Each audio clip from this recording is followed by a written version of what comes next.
భవిష్యత్తులో కూడా సామాన్యుడిగానే జీవిస్తాం. మీ ఫ్యామిలీలో మీ వ్యక్తిగతంగా పర్సనల్గా మీరు ఫోన్ చేసి నేను పూతలపట్టు నుంచి ఎన్నికల బరిలో దిగుతున్నానని సంతోషాన్ని ఎవరితో షేర్ చేసుకున్నారు? మా మండల నాయకులతోనే. నాయకులే. భార్యా పిల్లలు?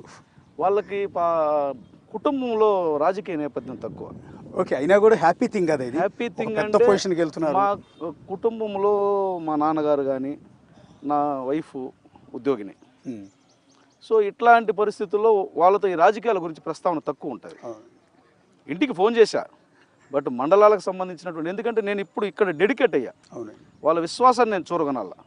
నేను పెద్ద ఆయనతో 45 minutes 1-to-1 మాట్లాడిన తర్వాత, వెరీ గుడ్, నువ్వు పోయి పని చేసుకో.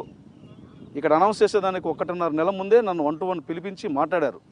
ఏమి నువ్వు నీ ఆలోచనలు ఇలా ఉన్నాయని తెలిసాయి, నిజంగానే నువ్వు ఈ ఆలోచనలతో పనిచేస్తావా అని అడిగినప్పుడు, నా ఆలోచనలన్నీ ఆయన ముందు పెట్టినప్పుడు అప్పుడే చెప్పేశాడు ఆయన, నువ్వు వెళ్ళి పని చేసుకో అని. ఇక్కడే అర్థమవుతుంది మీ కమిట్మెంట్. యాక్చువల్లీ నేను అడిగింది ఎందుకంటే, మా ఆవిడికి కాల్ చేశాను, మా పిల్లలకి కాల్ చేశాను అంటారు సార్.